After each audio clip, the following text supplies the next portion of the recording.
السلام عليكم ورحمة الله.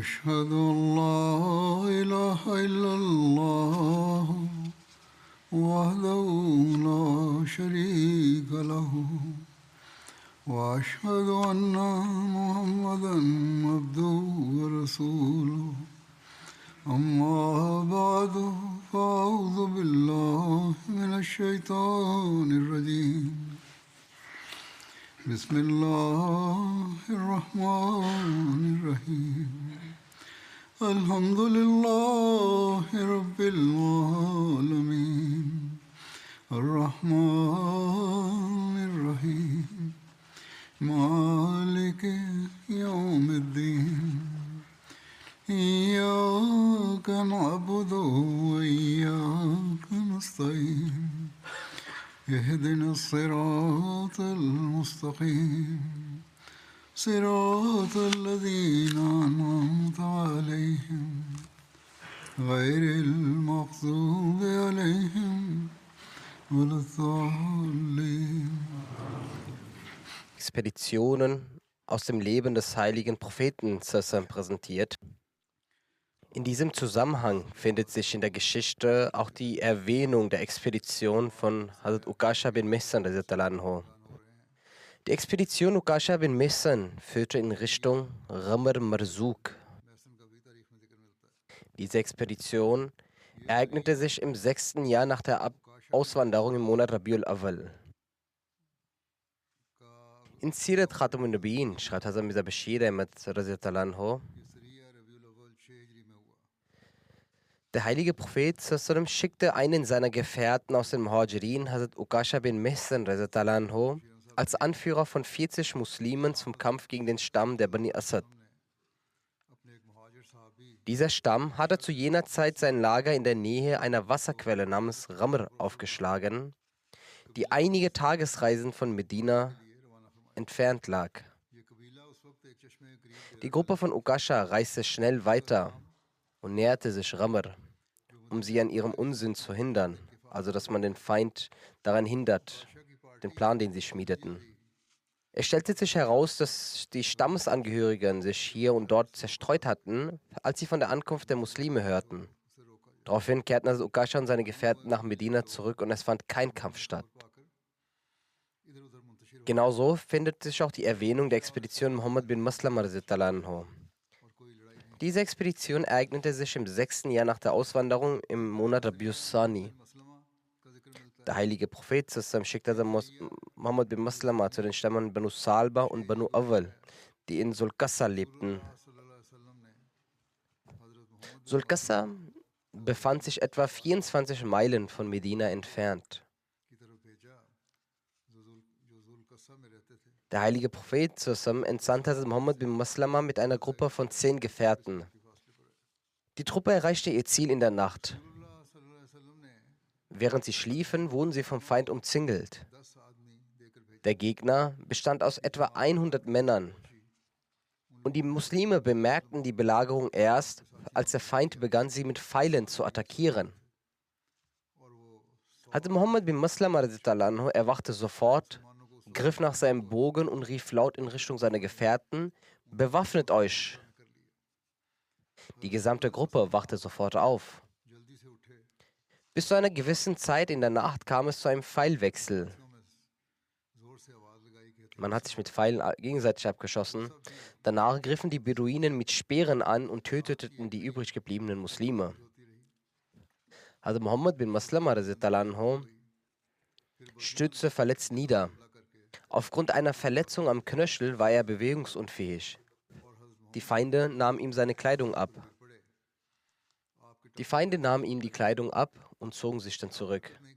Ein muslimischer Mann ging später an die toten Muslime vorbei und rezitierte Inna lillahi wa inna ilaihi raji'un. Als Muhammad bin Maslama dies hörte, regte er sich zu ihm. Der Mann gab ihm Nahrung, setzte ihn auf sein Reittier und brachte ihn zurück nach Medina.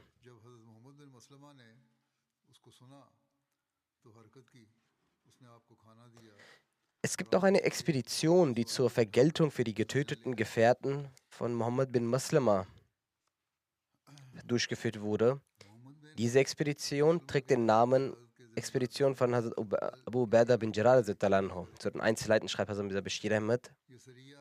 Als der heilige Prophet sallallahu alaihi wasallam von den Ereignissen erfuhr, dass die Gefährten von Muhammad bin Maslama in Sulqassa den Märtyrertod starben, schickte er sallallahu alaihi wasallam Hazrat Abu Ubaidah bin Jarrah, der von den Quraysh stammte und zu den ehrwürdigsten Gefährten gehörte, nach Sulqassa, um Vergeltung für Muhammad bin Maslama zu fordern.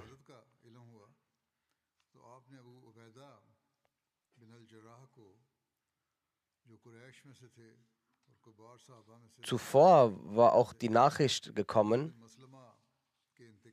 dass die Leute des Stammes Banu Salba beabsichtigen, Medina anzugreifen. Daher schickte der heilige Prophet zusammen eine Gruppe von 40 tüchtigen Gefährten unter der Leitung von Abu Ubaidah bin Jarrah und befahl ihnen, dass sie die ganze Nacht reisen sollen, damit sie am Morgen dort ankommen. Um diesen Befehl zu befolgen, erreichte Abu Ubaidah bin Jarrah mit seinen Truppen pünktlich zur Zeit des Morgensgebet dort ein. Die Feinde waren durch diesen plötzlichen Angriff verwirrt und nach einer kurzen Konfrontation flohen sie und verschwanden in den nahen Bergen. Abu Ubaidah nahm die Kriegsbeute und kehrte nach Medina zurück. Die beiden erwähnten Gefährten dieser Expedition, nämlich Hazrat Muhammad bin Maslama und Hazrat Abu Ubaidah bin Jarrah anhuma, gehörten beide zu den ehrwürdigsten Gefährten. Abgesehen von seinen eigenen Qualitäten und Fähigkeiten war Hazrat Muhammad bin Maslama auch der Held bei der Tötung von Ka'b bin Ashraf, dem Juden, denn dieser Unheilstifter wurde durch ihn zum Tode gebracht. Also Muhammad bin Maslama stammte vom Stamm der Aus und im Khalifat von Umar galt er als einer seiner engsten Vertrauten. Aus diesem Grund schickte Umar ihn in der Regel, um Beschwerden über seine Gouverneure zu untersuchen.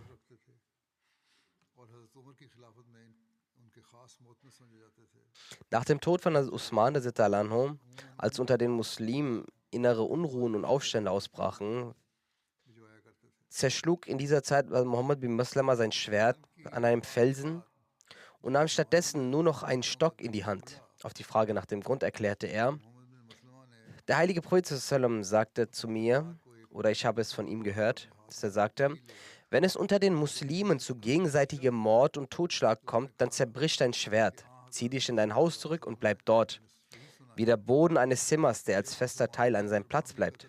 Dieser Befehl richtete sich wahrscheinlich speziell an Hazrat Muhammad bin Maslama oder galt besonders für diese Situation der Aufstände. Andernfalls ist das Entgegentreten gegen innere Ruhen ebenfalls eine lobenswerte Form des Dienstes an der Religion. Der zweite Gefährte war Abu Ubaidah bin Jarrah und gehörte zu den herausragenden Gefährten und stammte aus dem Stamm der Quraysh. Sein hoher Rang wird durch den Titel deutlich, den ihm der heilige Prophet verliehen, und zwar Aminun Millat, der Vertrauensmann der islamischen Gemeinschaft. Nach dem Tod des heiligen Propheten war er einer der beiden Gefährten, die Abu Bakr für das Khilafat geeignet hielt. Abu Ubaidah starb als Märtyrer an der Pest während der Amtszeit von Umar. Ein weiteres Ereignis ist die Expedition, die unter dem Namen Zaid bin Harsa bekannt ist. Diese Einheit wurde gegen den Stamm Banu Sulaim entsandt. Also Mirza Bashir Ahmad schreibt hierzu: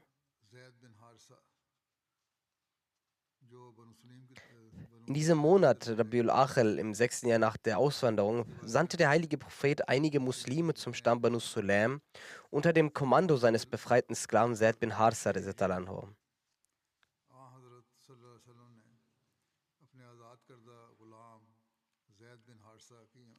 Dieser Stamm wohnte in der Region Najd an einem Ort namens Jamun und befand sich schon seit einiger Zeit im Krieg gegen den heiligen Propheten.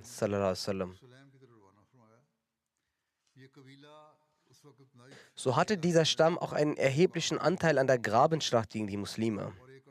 Als Zaid bin Harsa und seine Kameraden Jamun erreichten, das etwa 50 Meilen von Medina entfernt lag, fanden sie es leer vor. Von einer Frau namens Salima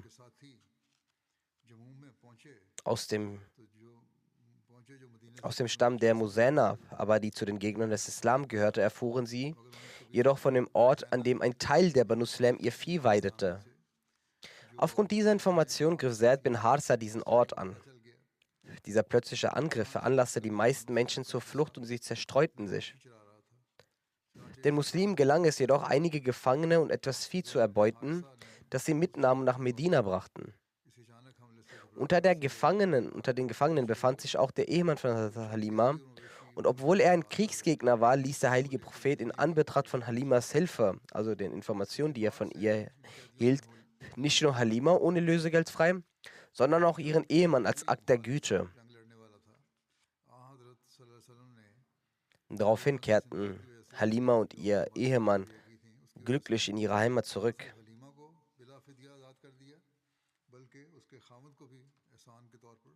Des Weiteren wird die Sariya, die Expedition Zaid bin Harsa, erwähnt, die nach Is entsandt wurde. Hierzu steht in dem Werk Das Siegel der Propheten folgendes: Der heilige Prophet sallam schickte ihn, also Zaid bin Harsa, im Monat Jamadiul Ula als Kommandeur über 170 Gefährten erneut aus Medina los.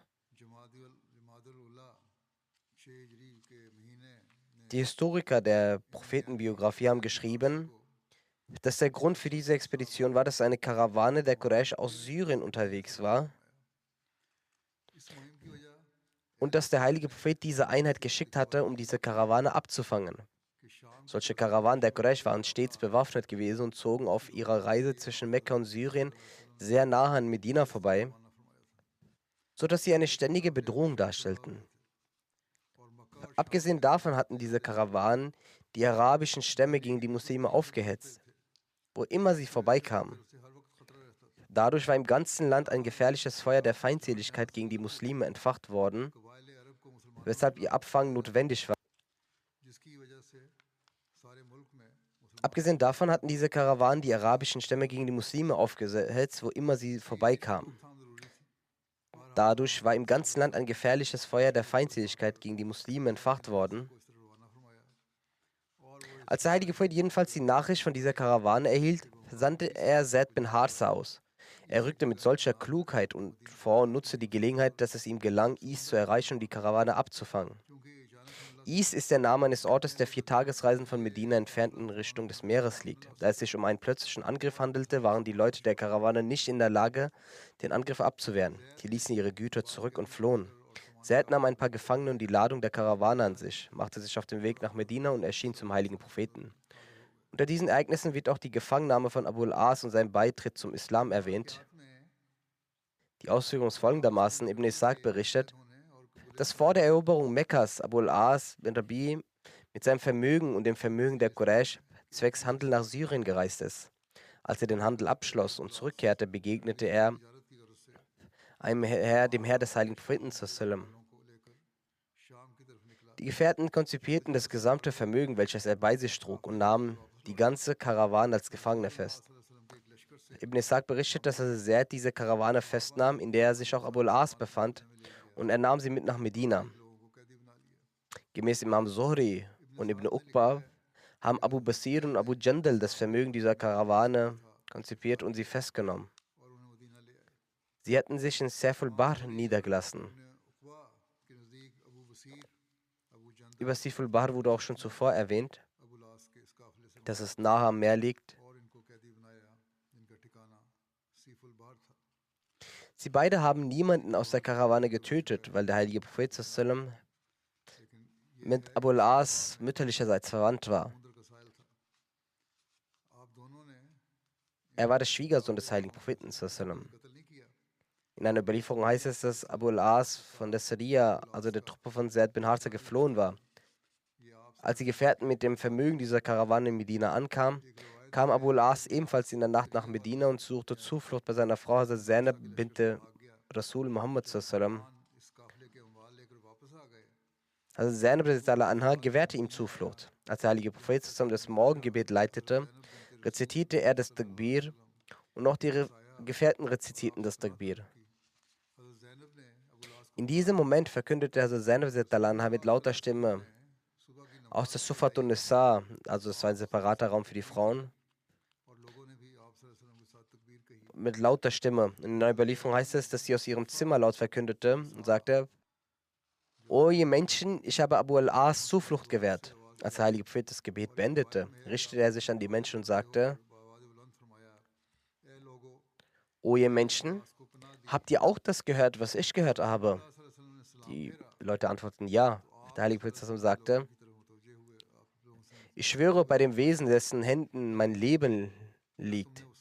Ich habe keinerlei Wissen über diese Sache, also dass ich davon nicht wusste. Ich habe es eben erst von Hazrat Zainab gehört. Ich habe genau das gehört, was ihr gehört habt. Die Muslime sind gegen ihre Feinde wie eine Hand, sagte der heilige Prophet. Und auch eine einzige Person kann ihnen Zuflucht gewähren. Gemäß einer anderen Überlieferung hat der heilige Prophet gesagt, wir haben auch diese Person Zuflucht gewährt, der Zainab Zuflucht gewährt hat. Dann ging der heilige Prophet nach Hause und auch Hazrat Zainab trat mit ihm ins Haus ein. Und sie forderte, das Vermögen, welches von Abu al-As genommen wurde, ihm zurückzugeben. Der heilige Prophet zusammen akzeptierte dies und sagte, O meine Tochter, kümmere dich gut um ihn. Doch er soll dich nicht alleine treffen, denn du bist nicht halal für ihn, weil er ein Ungläubiger ist und du eine Muslima. Der heilige Prophet zusammen schickte eine Botschaft an die Syrier, also die sein Vermögen konzipiert hatten, und sagte, dieser Mann ist von uns, wie ihr wisst, und ihr habt sein Vermögen konzipiert. Wenn ihr gütig seid, dann gebt ihm sein Vermögen zurück. Er hat es nicht befohlen, sondern er hat es nur gesagt. Wenn ihr gütig seid, dann gebt ihm sein Vermögen zurück und das würde uns gefallen. Und wenn ihr es ablehnt, so ist es ein Vermögen, welches Allah euch gegeben hat und ihr habt ein größeres Anrecht darauf. Die Menschen antworteten, O Prophet Allah, wir werden ihm sein Vermögen zurückgeben. Ibn Uqba schreibt, dass Abu al-As mit Hazrat Zainab über seine Kameraden sprach, die Abu Basir und Abu Jandal gefangen genommen hatten und dessen Vermögen sie auch konzipiert hatten. Hazrat Zainab sprach mit dem heiligen Propheten darüber. Der heilige Prophet kam und sprach zu den Menschen. Er sagte, wir haben einige wenige zu unseren Schwiegersöhnen gemacht und wir haben auch Abu al-As zu unserem Schwiegersohn gemacht. Und wir haben ihn als einen guten Schwiegersohn empfunden. Er kam aus Syrien mit einigen Kameraden aus den Quraysh und Abu Jandal sowie Abu Basir nahmen sie fest und konzipierten alles, was sie hatten. Und sie haben niemanden von ihnen getötet. Und Zainab hat mich nun gefragt, ob ich ihm Zuflucht gewähren soll. Werdet ihr Abu al-As und seinen Kameraden Zuflucht gewähren? Die Leute antworten ja. Als Abu Jandal diese Worte über Abu al-As und seine Kameraden erreichten, ließ er alle frei und gab ihnen ihre ganzen Vermögen zurück.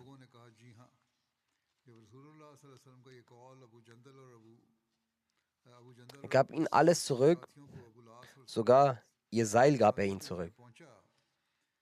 Laut Ibn Ishaq und Muhammad bin Umar haben die Gefährten alles zurückgegeben. Dies ging so weit, dass einige sogar mit einem Eimer, Gefäß oder einer Gießkanne zurückkehrten.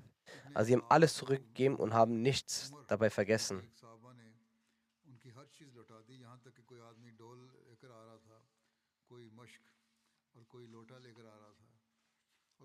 Danach nahm Abu al-As das Vermögen mit nach Mekka und gab jedem rechtmäßigen Gläubiger sein Recht. Dann stellte er sich und vor den Mekkanern sagte, O Bewohner Mekkas, gibt es jemanden von euch, dessen Vermögen bei mir noch verblieben ist, das er noch nicht von mir genommen hat? O Bewohner Mekkas, kam ich meiner Verantwortung im vollen Umfang nach? Allesamt erwiderten, ja, möge Allah dich dafür belohnen. Wir fanden dich als sehr gut und sehr loyal.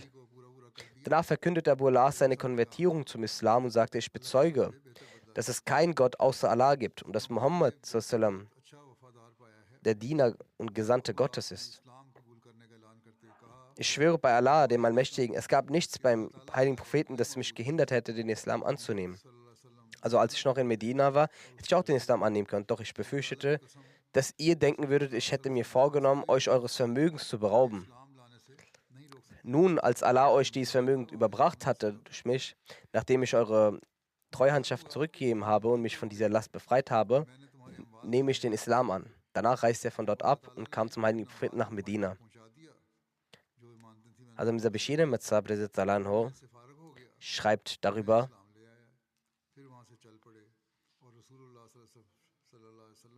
Unter den Gefangenen der Expedition befand sich auch Abu As bin Rabi, der Schwiegersohn des heiligen Propheten sallallahu alaihi wasallam war.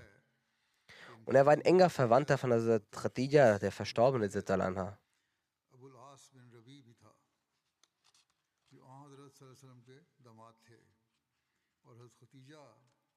Doch bereits davor war er bereits Kriegsgefangener in der Schlacht von Badr. Doch der heilige Prophet hatte ihn mit der Bedingung freigelassen, dass er sobald in Mekka ankommt, seine Tochter Zainab nach Medina schickt. Abu al-As erfüllte zwar dieses Versprechen, doch war selbst immer noch ein Götzendiener. Als Zaid bin Harza ihn gefangen nahm und nach Medina brachte, war es nachts gewesen. Doch irgendwie schaffte es Abu al-As, Zainab die Nachricht zu vermitteln. Ich bin nun als Gefangener hierher gekommen, wenn du etwas für mich tun kannst, dann tu es. Infolgedessen, exakt zu der Zeit, als der heilige Prophet zusammen mit seinen Gefährten mit dem Morgengebet beschäftigt war, rief Zainab mit lauter Stimme aus dem Inneren ihres Hauses: O Muslime, ich habe Abu al-As Zuflucht gewährt. Der heilige Prophet beendete sein Gebet und blickte auf die Gefährten und sagte: Das, was Zainab gesagt hat, habt ihr das gehört? Ich schwöre bei Gott, ich hatte keine Kenntnis davon. Aber die Gemeinschaft der Gläubigen ist wie ein Körper. Wenn einer von ihnen einem Ungläubigen Zuflucht gewährt, dann sollten wir das respektieren. Dann ging er zu Zainab und sagte ihr: Demjenigen, den du Zuflucht gewährst, dem gewähren auch wir Zuflucht. Und das Vermögen, das in dieser Expedition erlangt wurde, wurde ihm zurückgegeben. Danach kam er nach Hause und sagte zu seiner Tochter Zainab, behandle gut Abu al-As, aber triff dich nicht mit ihm in der Abgeschiedenheit, denn im aktuellen Zustand ist es dir nicht erlaubt, dich mit ihm so zu treffen. Nachdem Abu al-As einige Tage in Medina verbrachte, kehrte er nach Mekka zurück. Doch seine Reise nach Mekka war nicht für den Verbleib dort, denn er hat zügig seine Geschäfte abgeschlossen und kehrte nach Medina zurück, nachdem er das islamische Glaubensbekenntnis verkündete und stellte sich zum Dienst des heiligen Propheten. Daraufhin hat der heilige Prophet ihn zu Zainab ohne ein neues Nikah zurückgebracht. Das heißt, er erlaubte ihr, dass sie weiterhin als seine Frau leben darf. Einige Überlieferungen berichten, dass das Nikah von der Zainab und Abu al-As aufs Neue verlesen wurde. Doch die erste Überlieferung ist authentischer und korrekter.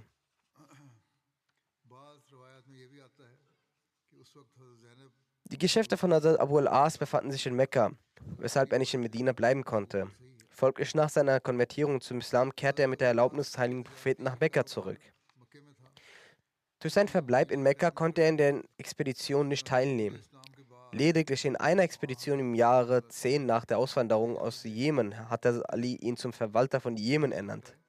Nach dem Ableben von Zainab im Jahre 8 nach der Auswanderung blieb Abu al-As auch nicht lange am Leben. Er starb im 12. Jahr nach der Auswanderung.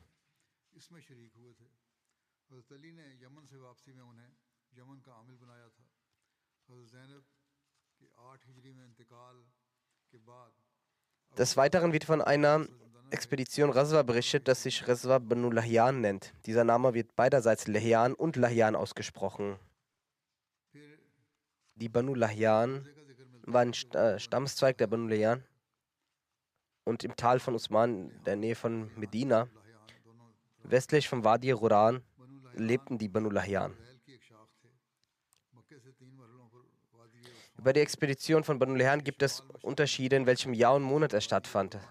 Allama ibn Sa'd spricht vom Monat Rabiul Awwal im 6. Jahr nach der Auswanderung, am Anfang schon. Muhammad bin Umar ist der Meinung, dass es im Rajab im 6. Jahr nach der Auswanderung, Allama ibn Sa'd spricht sagt, dass es nach der Schlacht von Banu Qurayza im Monat Jamadiul Ula stattfand, im 6. Jahr nach der Auswanderung. Allama Hakim schreibt, dass es im Monat Schaban war. Allama ibn Hazm sagt, dass es im 5. Jahr war, Allama im 6. Und einige Historiker schreiben, dass es im 4. Jahr nach der Auswanderung stattfand. Hazrat Mirza Bashir Anhu hat daraus resultierend, dass es im Jamadiul Ula Monat im 6. Jahr stattfand, im September 627. Er sagt, unter den Historikern gibt es Unterschiede und Differenzen über das Datum. Ibn Sa'd hat 6. Jahr, bei Ibn Ishaq und Tabri haben geschrieben, dass es im Monat Jamadiul Ula im 6. Jahr nach der Auswanderung stattfand. Er sagt, nun habe ich Ibn Ishaq hier befolgt. Er ist der Meinung, dass Ibn Ishaq das richtige Datum festgelegt hat. Wallahu alam, Allah weiß es besser. Über den Hintergrund der Expedition von Banu Lahyan heißt es,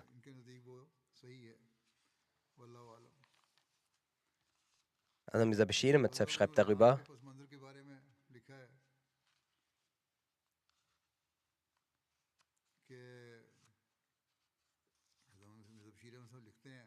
nach dem Vorfall der Gefährten von Raji schreibt er, dass zu diesem Anlass 10 unschuldige Muslime, die für die Verbreitung des Islam gegangen sind, durch Betrug getötet wurden. Und der Unheilsstifter von all dem waren die Banu Lahyan,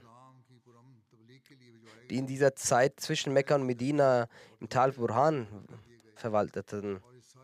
Der heilige Prophet sallam hatte große Betrübnis über diesen Vorfall, weil die Banu Lahyan immer noch derartig feindselig war und sie immer noch Unheil stifteten und es immer noch Unsicherheiten und Gefahr aus ihnen hervorging, dass sie noch weiterhin die Muslime angreifen können und Unheil stiften können. Aus diesem Grund hat der heilige Prophet organisatorisches unternommen, dass man sie unterbindet, sodass für die Zukunft die Muslime von ihrem Unheil und ihrer Gefahr verschont bleiben. Aus diesem Grund schickte der heilige Prophet zusammen Ibn Maktum als Vertreter in Medina und er selbst ging für diese Expedition. Ibn Maktum benannte er als Emir und Vertreter in Medina. Der heilige Prophet nahm 200 Gefährten und 20 Pferde mit sich und ging von Medina in den Norden Richtung Syrien, wohingegen Nurjan südlich von Medina auf dem Richtung von Hijaz ist. Der Grund, wieso sie aus dem Norden gereist sind, war, dass sie die Banu Lahyan in Unwissenheit lassen wollten und sie plötzlich angreifen wollten, damit sie nicht von dort wegrennen. Aus diesem Grund nahm der heilige Prophet diesen Weg auf, der nicht üblich war. Und er reiste sehr schnell und erreichte die Städte von Banu Lahyan in Rohban, wo die Gefährten des heiligen Propheten getötet wurden. Der heilige Prophet betete um Gnade für seine getöteten Märtyrer, Sahaba, die Banu Lahyan erfuhren von den Muslimen und sie versteckten sich hinter den Bergen, weshalb keiner von ihnen gefangen genommen werden konnte. Der heilige Prophet verweilte dort 1 bis 2 Tage und hat überall kleinere Gruppen geschickt, doch keiner von den Banu Lahyan konnte gefangen genommen werden.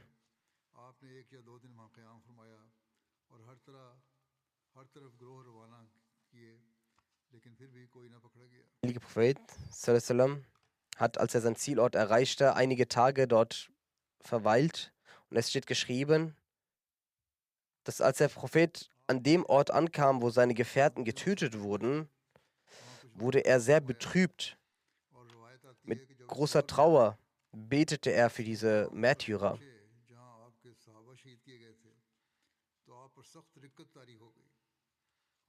Dann steht geschrieben, als der plötzliche Angriff auf die Banu Lahyan aufgrund ihrer Flucht in die Berge nicht zustande kam, ging der heilige Prophet nach Usfan, damit die Mekkaner denken, dass er auf dem Weg nach Mekka sei. So ging er mit seinen Gefährten nach Usfan. Gemäß Ibn Ishaq schickte der heilige Prophet 2 Reiter und gemäß Ibn Sa'd schickte er Abu Bakr mit 10 Reitern, damit die Quraysh von ihm hören und Angst vor ihnen bekommen. Also Abu Bakr ging nach Graul Hamim, einem Teil des 8 Meilen von Usfan entfernt liegt. Dann kehrte Abu Bakr nach Usfan zurück, ohne jemanden zu begegnen. Dann begann der heilige Prophet zusammen die Rückreise nach Medina und kehrte nach 14 Tagen zurück.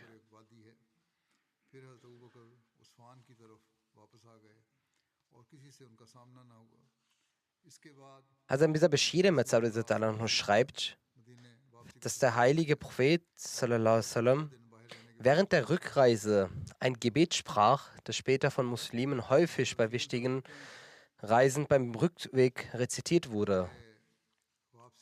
Dieses Gebet lautet: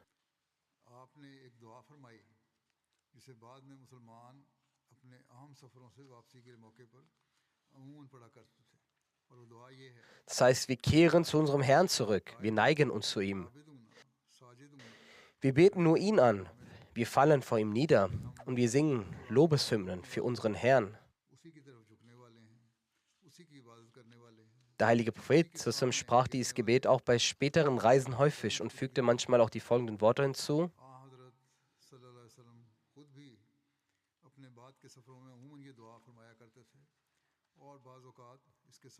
Das heißt, unser Herr hat sein Versprechen erfüllt, seinen Diener unterstützt und die feindlichen Armeen durch seine eigene Macht besiegt. Dieses Gebet wird in Verbindung mit der Expedition gegen die Banu Lahyan von Historikern überliefert und die Hadith-Gelehrten haben seine Authentizität bestätigt. Es trägt eine besondere emotionale Tiefe in sich. Wenn man sich das näher durchliest, gibt es einen Einblick in die Gefühle, die in jener stürmischen Zeit im reinen Herzen des heiligen Propheten vorherrschten und die er auch in seinen Gefährten erwecken wollte. Dieses Gebet birgt ein Schmerz in sich, dass Allah die Hindernisse entfernen möge, die von den Feinden auf dem Wege der muslimischen Gottesdienste und der Verbreitung der friedlichen Botschaft des Islam gelegt wurden. Gleichzeitig wird Dankbarkeit ausgedrückt für die Hindernisse, die Allah bereits beseitigt hat. Es ist vergleichbar mit einer Person, die in ihre Lieblingsbeschäftigung vertieft ist und plötzlich von einer anderen Person unterbrochen wird, die ihre Aufmerksamkeit ablenkt. Doch nach einiger Zeit wird dieses Hindernis durch göttliche Gnade beseitigt und die Person kann wieder ihrer geliebten Beschäftigung nachgehen. Die Gefühle, die in einem solchen Moment in der Person entstehen, spiegeln sich in diesem Gebet wider.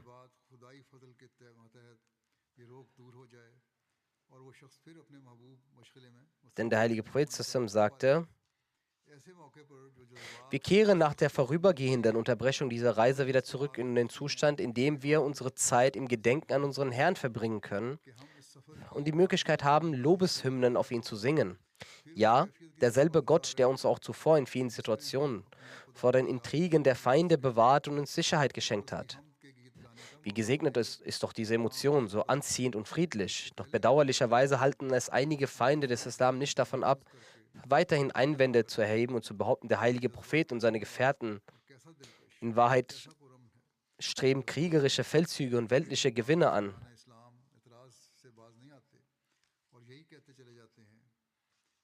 Dann gibt es eine Expedition, Sadia Mazid bin Harsa, Zaid bin Harsa, sagte Sur. Diese Expedition ereignete sich im 6. Jahr nach der Hijra im Monat Jamadul Awal stand. Der heilige Prophet schickte Zaid bin Harsa an einen Ort namens Tarif in Richtung Banu Salwa bin Saad. Tarif ist der Name eines Brunnens von Banu Salwa, welcher auf dem Weg nach Irak 36 Meilen von Medina entfernt liegt. Hazrat Zaid bin Harsa zog mit 15 Personen los, bis sie Tarif erreichten und dortige Kamele und Ziegen ergriffen. Und die Bewohner des Tals in Angst erschraken, dass der heilige Prophet auf dem Weg zu ihnen war. Und sie liefen von dort fort. Zaid bin Harsa brachte die Tiere weinend nach Medina. Die Leute der Banu Salwa machten sich auf die Suche nach den Gefährten, konnten sie aber nicht einholen. Die Sahaba, also Gefährten, brachten insgesamt 20 Kamele mit sich und blieben für 4 Nächte für diese Expedition draußen und es kam zu keinem Kampf. Diese Expedition war das Slogan der Muslime: Amit, Amit. Den Rest werde ich inshallah folgen. Jeder von ihnen ist über den derzeitigen Zustand der Welt in Kunde. Die Situation, die sich in Syrien entwickelt hat und die noch nicht klar ist, lässt darauf schließen, Es wird gesagt, dass eine grausame Regierung beendet wurde, aber beten Sie, dass die nächste Regierung mit Gerechtigkeit handeln wird. Die kommende Regierung behauptet, dass sie Gerechtigkeit ausüben wird, aber es hat sich immer wieder gezeigt, dass wenn man an die Macht kommt, wird etwas anderes gesagt und etwas anderes getan. Möge Allah die Ahmadis dieser Gebiete beschützen. Experten schreiben, dass Menschen offenbar das Ende der Unterdrückung feiern. Aber was als nächstes passieren wird, ist nicht bekannt. Ebenso greift Israel diese Gebiete ohne Grund an. Offenbar scheinen ihre Absichten gegen die islamische Welt gefährlich zu sein. Und in diesem sicher ist kein Land sicher. Beten Sie auch für Pakistan in dieser Hinsicht, ebenso für den Iran und die restlichen Länder. Möge Allah den Muslimen Verstand und Weisheit schenken und möge der Wunsch nach Sektiritum und Regierung unter ihnen verschwinden und mögen sie alle eins werden.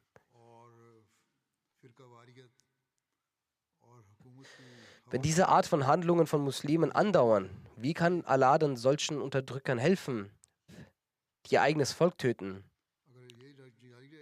Wie auch immer, beten sie sehr viel.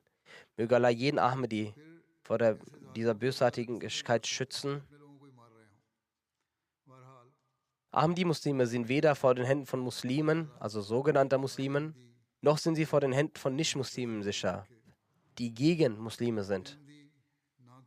Möge Allah Barmherzigkeit verwalten und uns in jeder Hinsicht schützen. Genauso kommt es heutzutage auf der Welt zu vielen Stürmen. In den letzten Tagen gab es einen Sturm in Mayotte. Die dortigen Ahmadis sind durch die Gnade Allahs wohlauf.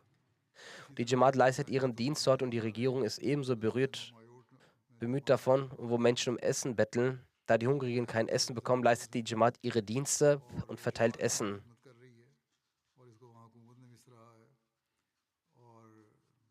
Jedenfalls beten Sie auf jeden Fall, dass Allah die Insel vor himmlischen Katastrophen bewahrt.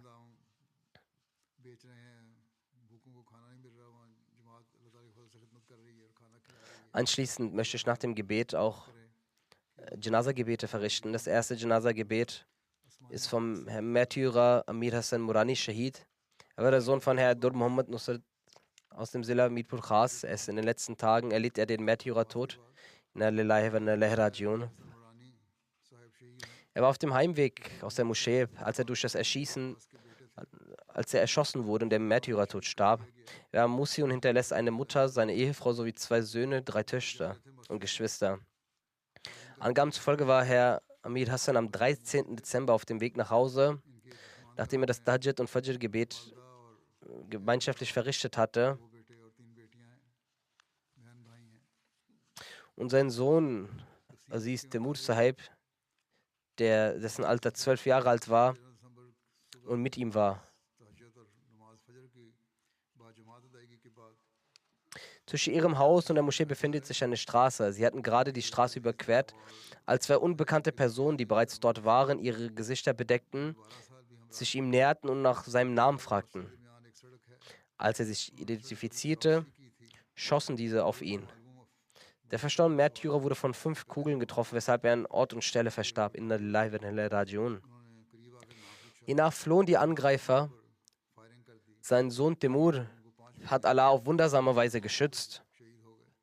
Der Sohn zeigte großen Mut und Tapferkeit und informierte die Mitglieder der Jamaat. Der Grundstein zur Ahmadiyyat wurde in seiner Familie durch seinen Urgroßvater mütterlichseits, dem ehrenwerten Dani Bakhsh Sahib, gelegt. Dieser legte 1937 in der Amtszeit des 2. Khalifen das Bai'at ab.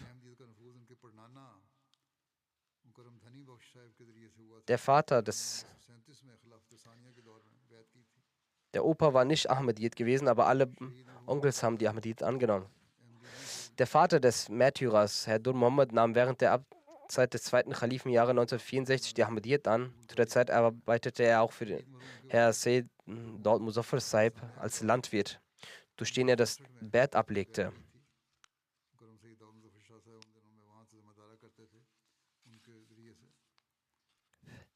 Der Verstorbene hatte die Möglichkeit, auch als Guide Majlis der Khudam zu dienen. Zum Zeitpunkt des Märtyrertods diente er als Sekretär Waqf-e-Nau.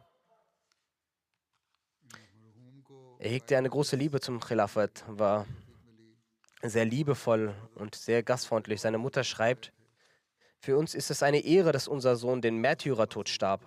Wenn ich meinen anderen Sohn auch für die Gemeinde opfern müsste, so würde ich das ebenfalls tun. Sie ist eine sehr tapfere Frau. Der Verstorbene kümmerte sich sehr um seine Geschwister, auch nach dem Tod seines Vaters. Er wies nie einen Hilfsbedürftigen ab. In der Nachbarschaft lebte eine Nicht-Ahmadi-Frau, die blind war.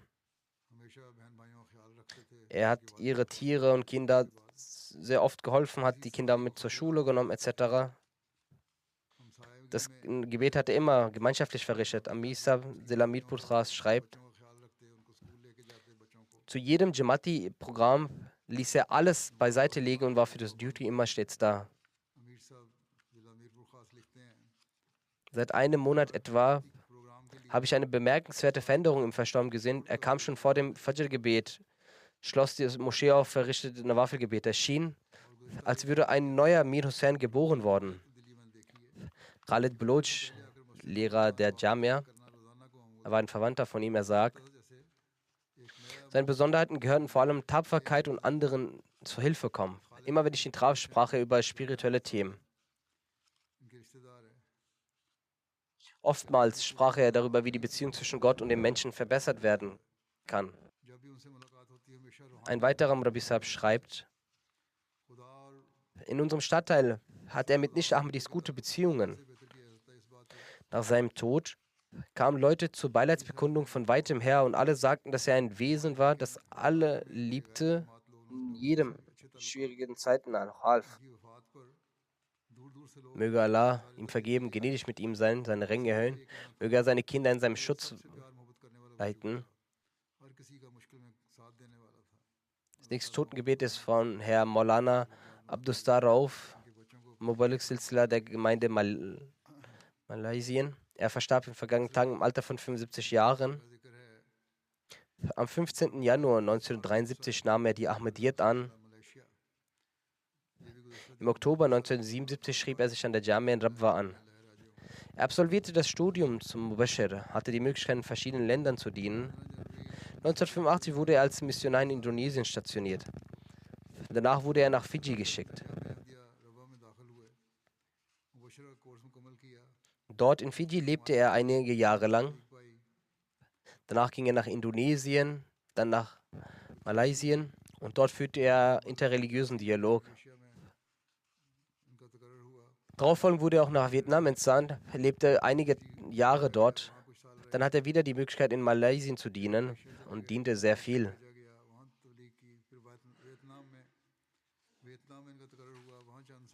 Zu seinen Hinterbliebenen gehören eine Ehefrau, eine Tochter und 3 Söhne.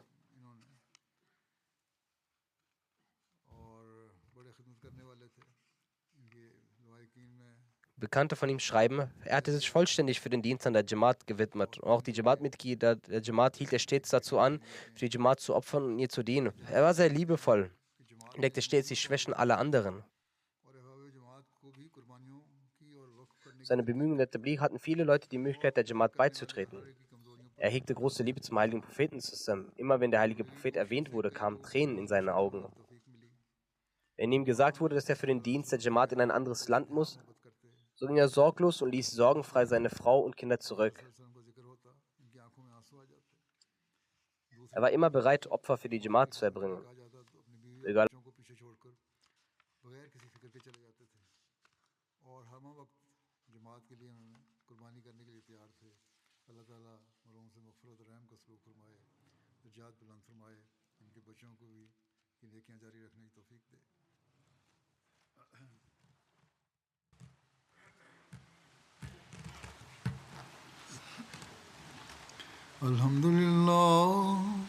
الحمد لله نحمده ونستعينه ونستغفره ونؤمن به ونتوكل عليه ونعوذ بالله من شرور أنفسنا ومن سيئات أعمالنا من يهده الله فلا مضل له ومن يضلل فلا هادي له ونشهد أن لا إله إلا الله ونشهد أن محمدا عبده ورسوله عباد الله رحمكم الله إن الله يأمر بالعدل والإحسان وإيتاء ذي القربى وينهى عن الفحشاء والمنكر والبغي يعظكم لعلكم تذكرون اذكروا الله يذكركم وادعوه يستجب لكم ولذكر الله أكبر